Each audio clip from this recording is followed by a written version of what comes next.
Once again, we welcome you back to Moving Forward with Young Voices. We're happy to welcome Micky Horstman back to the program. Micky is a Young Voices contributor. And for the sake of folks meeting you for the first time, take a moment, tell us about some of the other hats that you wear. Sure. I just want to thank you for having me on. I'm Micky. I am the Communications Associate for the Illinois Policy Institute, which means I handle all of the internal and external communications coming out of that think tank. It's a research-based think tank in Chicago, Illinois, and we highlight city issues as well as statewide Illinois issues, trying to be the biggest voice for taxpayers in the state and make a healthier business environment for the state of Illinois and its residents. Well, I would dare say that the Chicago Transit Authority is one of the more famous public transportation systems in the country, and not just because the singing group Chicago stole that name and had to give part of it back. But Micky, talk to me a little bit about some of the challenges that CTA has faced, and then we'll talk a little bit about your article, which I think lays out a very reasonable approach to how to solve their problems. Less focus on taxes, more focus on helping promote business. What are some of the challenges CTA has faced as that area has grown? Yeah, the Chicago Transit Authority is one of the largest railroad suppliers in the United States, and it's facing a crisis. So essentially, post the pandemic, ridership had major fallout. And this wasn't unique to Chicago. Pretty much every city across the U.S. saw huge declines in ridership as the workforce changed and evolved in the wake of the pandemic. More remote jobs, more people not having to commute into the office every day. The hybrid work schedule became extremely popular, especially in areas like Illinois. So essentially, ridership has struggled to recover what was pre-pandemic levels. And as a result, services have been wildly inconsistent.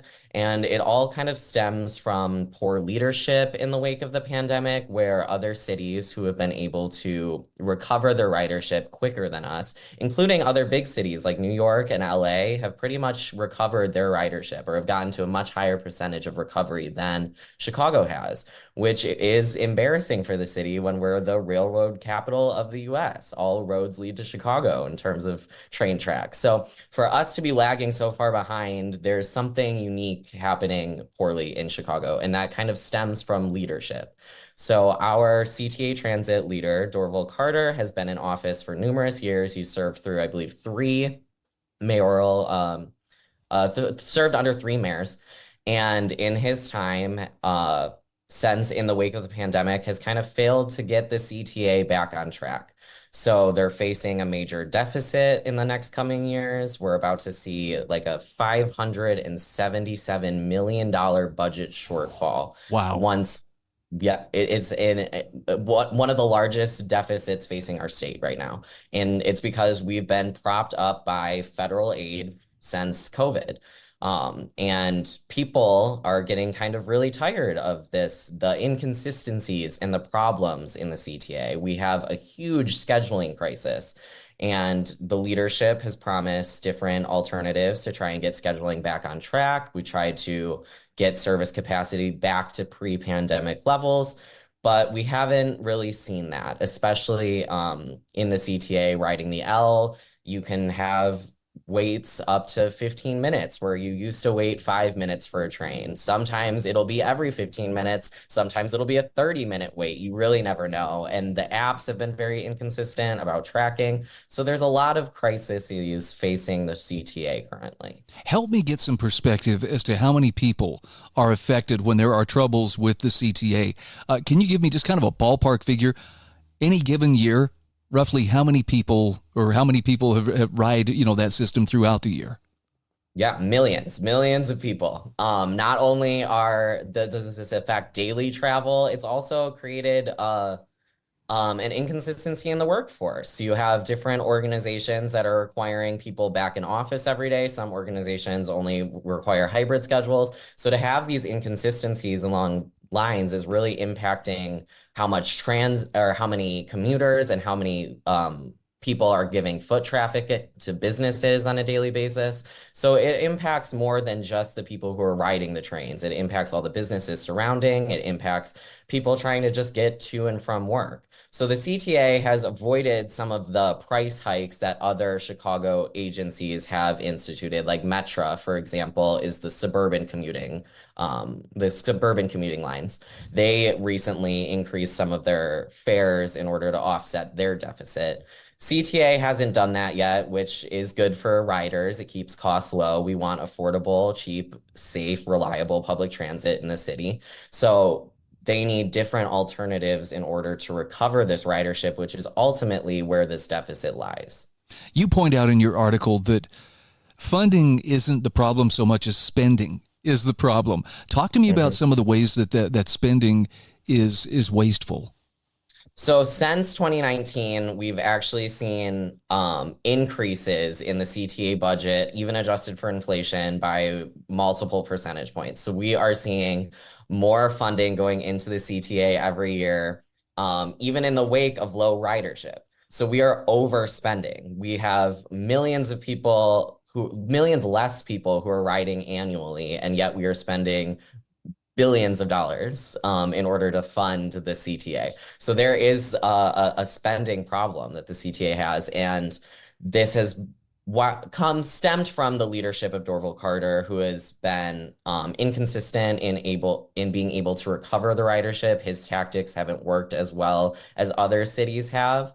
For example, Chicago is one of the only cities that has an operators shortage. We've been unable to even find people to fill the positions to get more trains on the track. So the inconsistency in these types of problems are leading to this deficit that has grown amongst all of the Chicago transit and suburban transit options, so much so that the Illinois legislature, the General Assembly, has floated ideas for consolidation. They've seen that as a step forward in order to reduce some of these extra costs that the CTA has taken on. For example, Dorval Carter gets paid almost just over $375,000 a year. So it's one of the largest administrative costs in the state, and he's doing a poor job and hasn't been held accountable. So this idea of to consolidate might slash some of the fat that Dorval Carter's salary has, but the way the General Assembly laid out their plan will actually cost Illinoisans and taxpayers way more money, up to $1.5 billion of additional funding per year, plus $400 million of annual contributions. So their method to consolidate isn't effective because it will end up costing taxpayers more, which means that the only real option for Chicago residents and for Illinois residents is to get ridership up. So how do we do that? We need to get people back into the workforce. We need to get people back into their offices. But that doesn't mean that we need to return to pre-pandemic workflow, 5 days a week in office, 9 to 5. That's an unrealistic standard for a lot of Chicagoans, and especially for new individuals entering the workforce. That would be a deterrent. But what Chicago can do is start encouraging lower commercial property tax rates to try and get businesses who haven't been in the city into the city, to try and get people back on the trains. Chicago has the highest commercial property tax rate of any big city. It has the second highest in the nation, but it should be the first because Detroit is an outlier and they have a higher commercial property tax rate than us because when they went bankrupt, they shifted their burden. But Chicago has, by and large, one of the largest commercial property tax rates, over 3.5%, and it's diminishing the ability for the city to attract new businesses. No one wants to pay sky-high rents when people aren't traveling, aren't coming into the office. So ways that the city can move forward to recover ridership would be to slash these rates to about 3% or under to get back in line with the rest of major cities and start filling this record high vacancy. Chicago has 25% of its commercial real estate vacant in the city. The Loop, its commercial district, 25% of those buildings are missing tenants. That is a huge proportion of our tax revenue or ridership that isn't being recovered because people aren't working in the city. You know, two things really jump out at me as you describe this situation. One is everything's easier to solve when you're using the taxpayers' money to do it, right? As opposed to we have to run this efficiently like a business. But the second thing is, it really sounds like so much of that funding and so much of that spending actually is more so for the sake of the system than for the actual people in need of public transportation. It seems like the system comes first, and then, if they happen to get where they need to go, it's kind of a pleasant coincidence, but it's an afterthought. Yeah, Brandon Johnson, the mayor of Chicago, has actually been widely criticized for that. He is seemingly being a defender of the current leadership. He's appointed two political insiders, pastors in regions who don't commute via train, who don't use these services, and is rewarding basically insiders for supporting his campaign. So he's gotten a lot of flack from even his biggest supporters about how he isn't doing what's best for the people in the city to recover ridership. Again, we are talking with Micky Horstman. He's the Communications Associate for the Illinois Policy Institute, as well as a contributor to Young Voices. Where can you be found on social media? You can follow me on Twitter, and that is Micky-Horstman.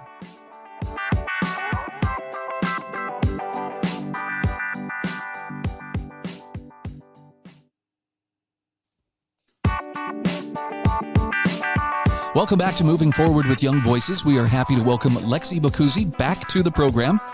Lexi, it's good to connect with you again. For people meeting you for the first time, take a moment. Tell us a little bit about yourself. It's good to talk with you again too, Brian. So my name is Lexi Boccuzzi. I'm a senior at the University of Pennsylvania, soon to be graduate in a few days, which is crazy to think about. I've been involved in kind of campus political activism for a very long time. I was college Republicans president for a few years. I'm very involved in campus journalism. And so I've kind of been in the heat of all things controversy at the Ivy League. Sadly, I wish I wasn't, but here we are. So I was going to say, first of all, congratulations on your upcoming graduation. Thank you. And secondly, what an interesting place to be at this point in history on a college campus.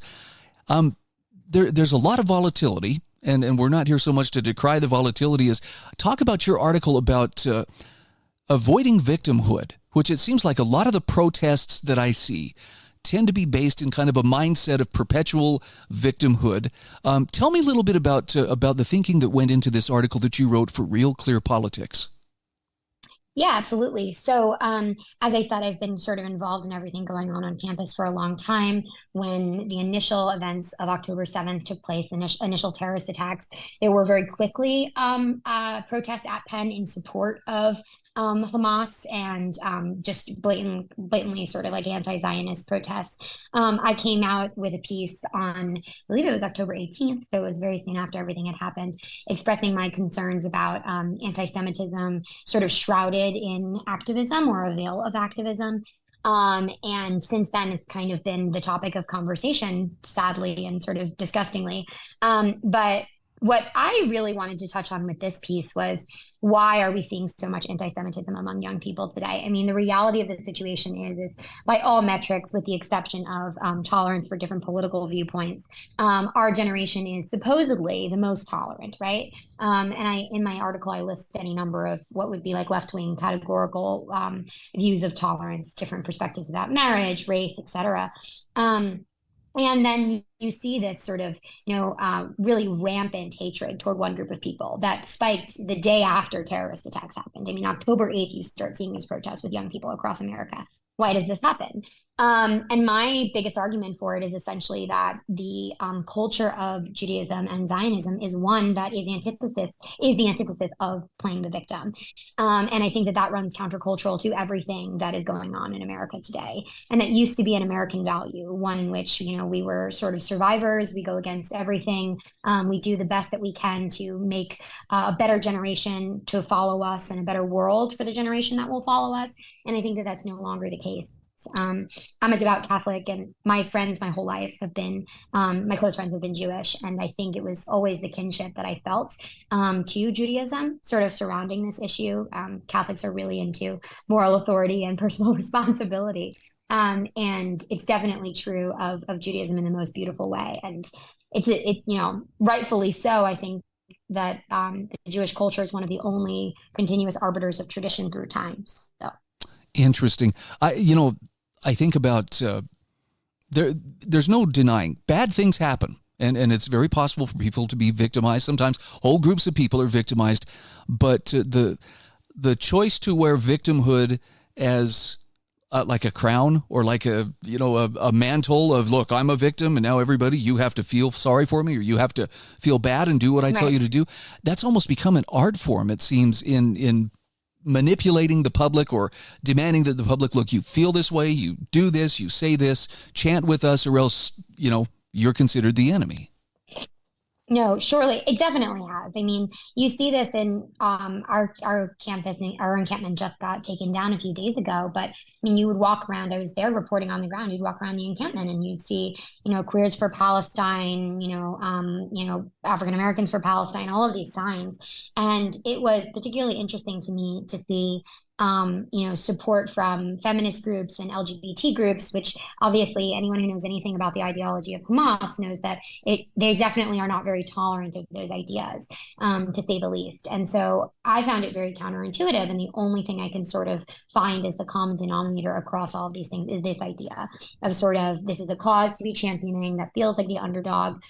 We can sort of capitalize on someone else's perceived or actual victimhood. I mean, much of what's happened in Gaza is definitely a tragedy. There's been a lot of loss of life on both sides, innocent civilians.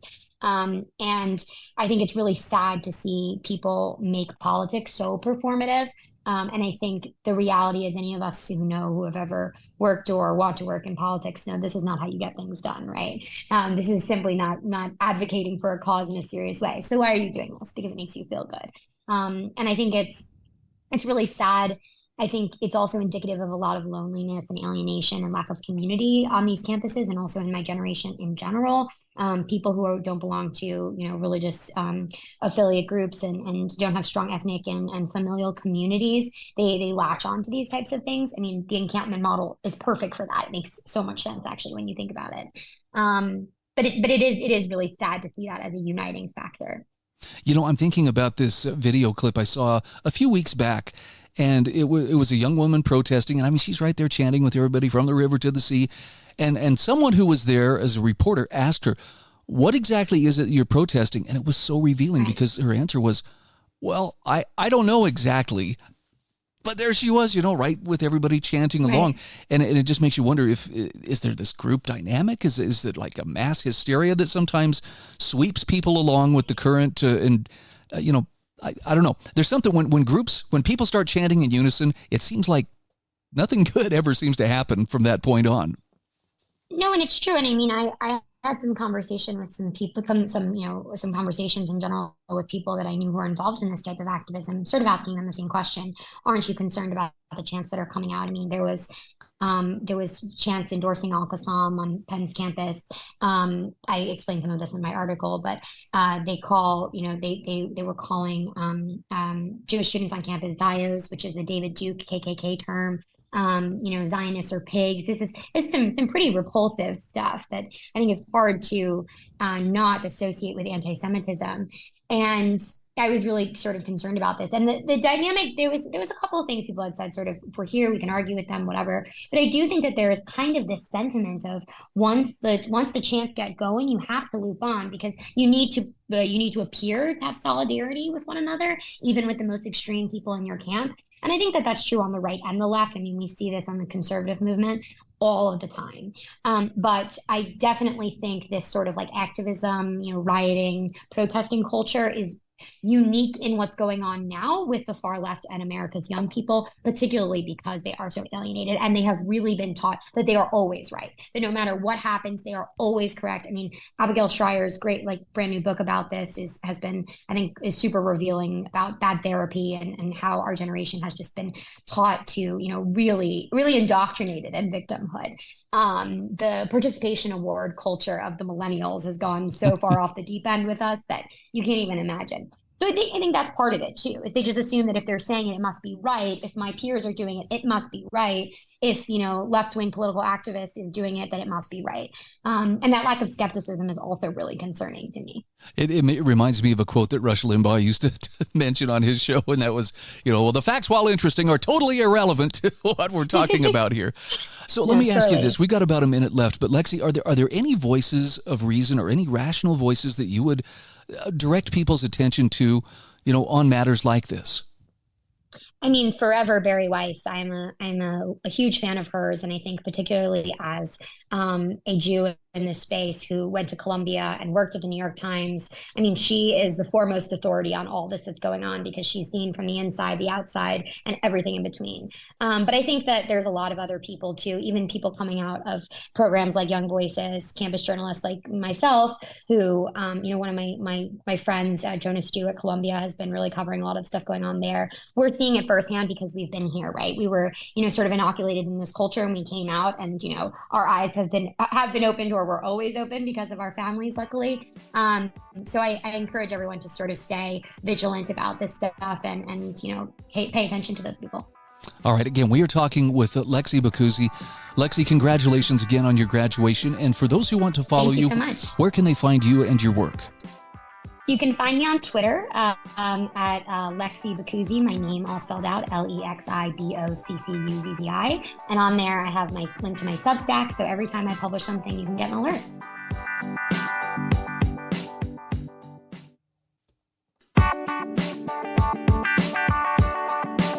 Welcome back. This is our third segment today on Moving Forward with Young Voices. And we're happy to welcome back to the program James Erwin. He is a Young Voices contributor. And James, for those who don't know you so well, tell us just a little bit about yourself. Well, thanks for having me on today. I am a writer on free speech and tech policy here in Washington, D.C. And as far as the free speech angles go, we've heard a lot back and forth on both sides of this issue. And my recent piece we discussing today is about how the correct response to student radicalism and these demonstrations is not to censor the individuals, it's not to censor the faculty, but it is to encourage a stronger culture of free speech on university campuses. And to do that, it's going to take much more than is currently being looked at. I think that Republicans in Congress are not doing a very good job responding to this. I think they should instead look to Ben Sasse, the president of the University of Florida, who used to be a senator, affirm everybody's right to protest and say what they want, enforce the rules against illegal encampments. That's a perfectly fine neutral ground. But to reinvigorate our universities, it's going to take a lot more thoroughgoing reform than simply expanding the definition of anti-Semitism or cracking down on individuals. And James, that's the first thing I wanted to ask you about is, for some reason, I mean, there's been a lot of different tests of free speech, in higher education over the years, but for some reason, anti-Semitism seems to carry with it. It's like a trump card. I mean, somebody throws that out, it's like everybody's whoop. Well, I'll shut up. I don't want to be accused of that. So when it comes to more free speech being the solution, it sounds like some people say, yeah, except if there's an anti-Semitic slant to that. And I'd love to get your take. Look, it's ugly speech is ugly speech, but is the counter more truth? I think it is. There's a clear line that can be drawn between, are you saying something nasty or are you actively harassing individuals? So there are Jewish students at a lot of our universities that have, I think, truthfully said that they feel unsafe. They have not been able to get to their dorms. They haven't been able to get to class. They've been spat upon. I interviewed somebody for another article that has not yet been published who said that happened to her. That's the line. That's anti-Semitic. That's too far. But when it comes to sloganeering, when it comes to what they're chanting, I think that they need to be allowed to do it. The real problem is, why do all of these young people going to universities, the future leaders of our society, believe this? Why is it so popular to engage in this rhetoric, which I actually don't even like anti-Semitism as a label for it? I think that's way too narrow. I don't think that's what it is. I think it's Marxist identitarianism. And I know it's a $10 word, but basically it's reducing everybody to a group identity, your race, your sex, your sexual orientation, and viewing everything through the lens of the oppressor and the oppressed, and defining liberation as the triumph of the oppressed over the oppressor, rather than the traditional understanding of liberation, which is to say somebody who was unfree becoming free. So I think what needs to happen is, rather than obsess over which group is getting aggrieved, what we need to do is we need to not play that game at all. And we need to reinvigorate and reground our understanding of liberation, of freedom and free speech as one where you may speak your mind free of interference. And our institutions need to cultivate better citizens who are willing to engage with each other, because it is quite obvious that most of these protesters have no interest in having any kind of debate and just want to shout their opponents down. I love that you used the word identitarianism. And I think that's a word that should be part of everybody's lexicon, because it really does encompass that artificial division, right? The your worth depends on, well, what group are you a part of? And I wanted to ask you to go a little bit deeper into that. How has that spread so effectively? I mean, it is very common on pretty much every campus. Does the faculty help transmit those kinds of ideals to the students? You teach us about liberation while you fund occupation. Now, this is a chant that is very common on our university campuses these days, and this is what the article is about that I have out as of last week in the Free Press, or sorry, excuse me, Free the People. I got to get the outlook correct. It's a boo-boo. But basically, for generations, there has been a Marxist infiltration of our universities, not, a few individuals and departments here and there encouraging a free debate, but a thoroughgoing takeover of most of the social sciences, followed by the liberal arts and now the hard sciences. And I commend to everybody Roger Kimball's book. This is 34 years old now. It's called Tenured Radicals. And this is a man he was an academic, and he was sounding the alarm on this back in 1990, before I was born, that these individuals who were largely anti-war protesters of the late 60s, early 70s, many of them involved in occupations and storming of academic buildings and administration buildings back in those days, during the culture wars of the Nixon administration, basically, became college professors, and they gradually, more and more of them, they took over tenure committees, they brought in more of their own, and gradually the classical liberals that had been the old guard retired or died off, and now all of our university faculties are run by these people. So, I think that no university administrator should be surprised that the students now are taking seriously what they've been taught in class. They're just taking to the streets the narrative of victimhood, oppression, and liberation as they understand it. And listen, I spent, not this past weekend, but the weekend before, I actually went undercover into one of these student encampments at George Washington University here in DC. I didn't write about it for this piece, but I was research for another article that has yet to be published. And we just went to observe what was going on the inside, get a sense of what these students think and how their movement works. And they were very honest. They were very open. They see all of this as a struggle against the American empire, against capitalism, against the sham of neoliberal democracy, as they call it, which they have no interest in engaging in. They see this all as a struggle against the powerful, who must have gotten their power or their wealth by exploiting someone else, because that's the pseudo-religious worldview that's taught in these schools. On behalf of the powerless. And they see Israel, it's really not about the Jews. It's about the fact that Israel to them is an outpost of Western civilization. It's an outpost of settler colonialism, and it must be destroyed because all of that is illegitimate.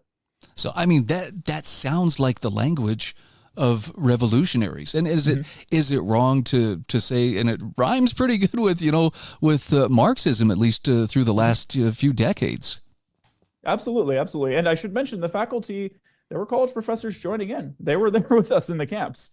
So yeah, I mean, all of this comes from a long-term effort by certain radical leftists to take over these institutions and then produce elites that would populate other institutions in academia, in business, in HR departments, in the media, National Public Radio. I mentioned that in the piece as well. Uri Berliner wrote a wonderful essay for the Free Press explaining what had happened to his newsroom. I actually had the honor last week to testify before Congress about why we should defund NPR, which people can find if they go to atr.org. That's ATR as in AmericansForTaxReform.org. They'll see my lovely face at the top of the page. But shameless plugs aside, the answer to all of this is not to censor individuals. It's not to punish people for this or that thought crime. It is to reinvigorate academia. And how do we do that? Well, as I mentioned, Florida is leading the way with the right balance between free expression and, don't break the law. They also have the Hamilton Center, and this is a new center of civics and excellence in American governance that has been seated at the university. They were not the first. ASU, Arizona State, was the first. There's one in North Carolina. There's one in Tennessee. State university systems are developing these centers that can be homes for conservative academics, for classically liberal academics who would never vote for a Republican but believe in free speech. And they are going to reinvigorate debate on our campuses. They're going to offer classes. They're going to debate the gender studies departments publicly, and they're going to give the students a choice. And I think we can rely on the wisdom of the students in the long term if we diversify what they're being taught.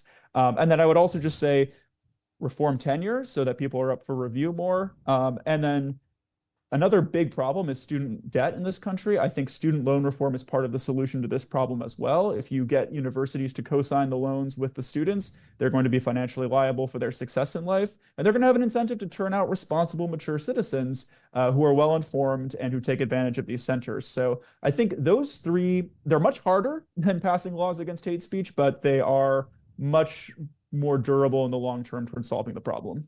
I really appreciate your take on this, James. And by the way, kudos to you for actually going inside one of those encampments. I see, various videos popping up on X, and some of those look like very hostile places to be, depending on, whether you're perceived as being with us or against us. So I'm anxious. Where can I find that article? When will it be published, rather? Not sure about that yet, but if you follow Rudy Rochman, that's Rochman on YouTube or Instagram, he has a video of his encounter there, and we were there for it. I'm in the video. I'm in the front filming him. I'm interviewing him in one segment. But I will absolutely let you know when that one goes to print. And I just want to mention, they're very kind to you if they think you're on your side. So. Okay. Again, we're talking with James Erwin. He is a Young Voices contributor. James, I look forward to our next conversation. Absolutely. Thanks so much.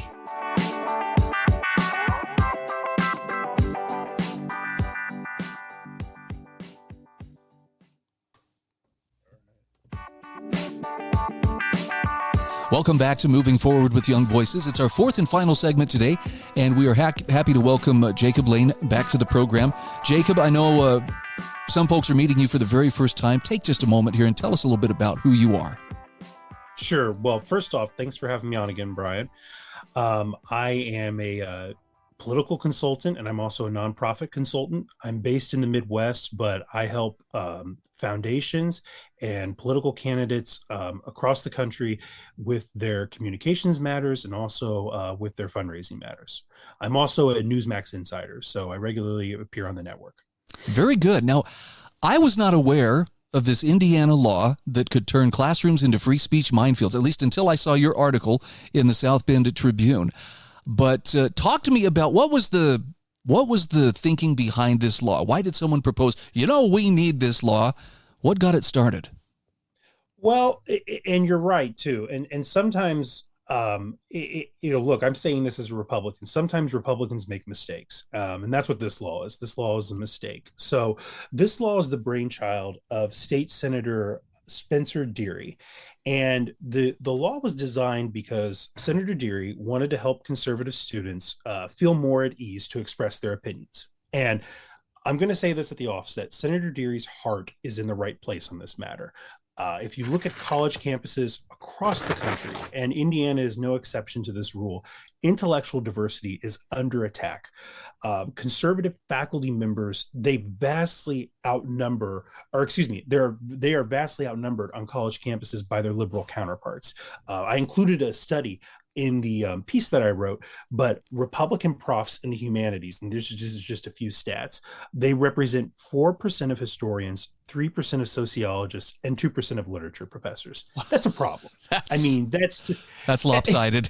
That does not represent the entire country as a whole, right? I mean, look at every presidential election we've had since 2012. I mean, most of the time it's 52, 48, 49, 51. We're a very evenly divided country. But unfortunately, a lot of universities, and this is in Indiana, they're hiring profs that represent the prevailing viewpoints of blue states and blue districts. They don't represent America as a whole. So that's sort of how we got to this bill. And this bill was aimed at solving a problem that's been created on campuses as of recent, which is the whole tenure process. So the idea with this legislation is that, okay, we're going to make sure that professors at state universities, it does not apply to private schools, so just state universities, that we're going to have the power to revoke a professor's tenure if they fail to promote intellectual diversity in their classrooms. Unfortunately, the way the bill is written, it leaves a lot of things open to interpretation, and it's extremely vague. And as I write in the piece, the law actually turns classrooms into free speech minefields. Wow. So go ahead. Oh, so basically, so under this legislation, it prevents institutions from awarding tenure, and I'm quoting here from the bill, if certain conditions related to free inquiry, free expression, and intellectual diversity are not met. So what this means is that professors every 5 years are forced to undergo a review of their tenure.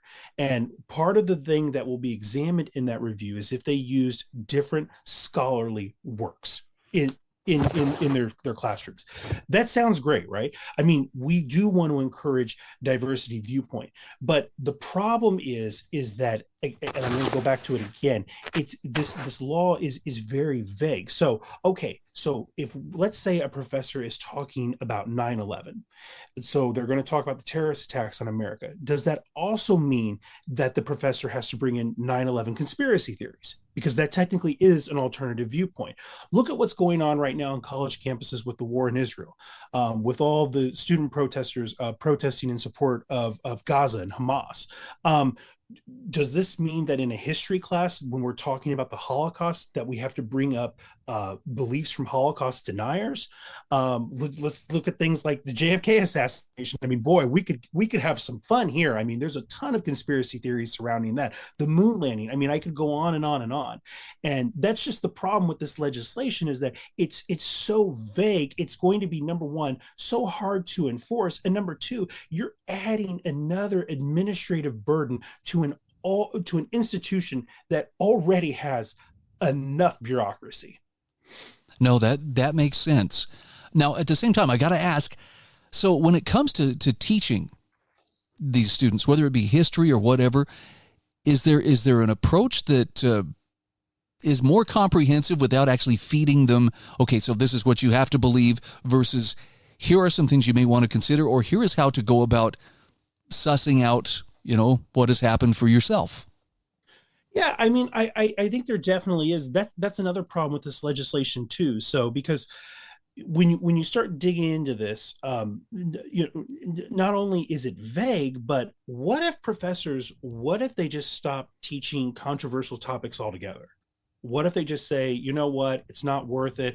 I have a career, this is my career. I have a family that I need to provide for. I'm just going to stop teaching controversial subjects. And if professors are restricted from expressing their own views, I'm sorry, that amounts to a suppression of free speech as well, contradicting the free expression that this legislation seeks to expand. The other problem with this legislation too, and then it sort of ties into your question, is that this law allows students to become the wardens of free speech. So let's say a student's sitting in a class and a professor makes a verbal faux pas. Let's just say, they say something off the cuff. Well, then that essentially becomes a crime. And this is already what's going on college campuses across Indiana. This is why I can't believe this legislation was passed, because people, and conservatives rightfully so, are upset about the current, so-called snowflakes on campus that report any perceived offense that they see. This legislation is essentially putting that on steroids. It's basically saying, okay, kids, like, anytime you're offended at all, let us know, and then we're going to have this process that's going to essentially hold these professors accountable. So for me, it's just, look, let's let professors teach, and when professors go off into the crazy elements, let's call them out on that. But there's no no reason to pass something like this, because again, this is just anytime that your answer to fostering free speech, it should not be the imposition of state monitored free speech. And I feel that's what this is. No, that actually makes a lot of sense. I see great danger in the idea that language changes, and so what was controversial yesterday, or what it wasn't controversial, yesterday, suddenly is today. And it could be something as simple as, you misgendered. When you said postman, Yeah. Oh, wow, but there are people who take that seriously enough, they would be offended and probably would consider that, a reportable offense. Well, and exactly, Brian, and what is offensive to one person is not offensive to another person. Look, I'm more of a libertarian Republican. I'm sort of a free speech absolutist. What offends someone's probably not going to offend me, but someone else might get offended. So again, we're just getting into murky waters with this law. And like I said, the Republicans that push for this legislation, their hearts are in the right place on this. This is a problem on college campuses, and Indiana is not an exception to that. I'm not saying that it's not a problem, but there are other ways we can tackle this issue using the free market principles that we so claim to love. Let's use those instead of involving the state in something the state probably shouldn't be involved in. Well, and every time the state gets involved in something, it seems like that's when it gets politicized, and that's when it becomes, just a huge power struggle at that point. And and look, what you're seeing right now is the ACLU, and I sort of predicted this in my piece. The ACLU has already launched a lawsuit to block this law from going into effect on July 1st. They're actually suing on behalf of two history professors from Purdue, and they're saying that the law is a clear violation of the First Amendment. I hate to say this, it's probably the first of many. So the state is going to end up spending thousands, possibly millions of dollars defending this very vague law. Wow. So is there any chance that legislators will do a mea culpa and say, okay, maybe we jumped the gun here, or is it going to take maybe some painful lessons administered, in the judicial branch? Unfortunately, I think the judicial process is going to run its course. But what I would encourage these legislators is that, like I was mentioning earlier, let's use the free market to solve this issue. Look at what happened at Harvard and Penn. Money talks. If you talk to some of the donors of these institutions and tell them what's taking place, have them pull back their funds from these institutions. They will get them to change their ways. At the end of the day, money talks. There's also other great organizations like FIRE, the Foundation for Individual Rights and Expression. They annually compile a list of universities that are doing the right thing and encouraging free expression. Let's celebrate those schools. Let's not put more administrative burden on an already bureaucratized institution like higher ed. Beautifully said. Again, we are talking with Jacob Lane. He is a Young Voices contributor and a Republican strategist, and you wear a few other hats as well. Where can people find you on social media? Where can they find your work? Sure. So I am, as I mentioned earlier, I'm a regular contributor to Newsmax. My column is For Our Kids, and you can usually catch me there weekly, sometimes bi-weekly if I have the time. So.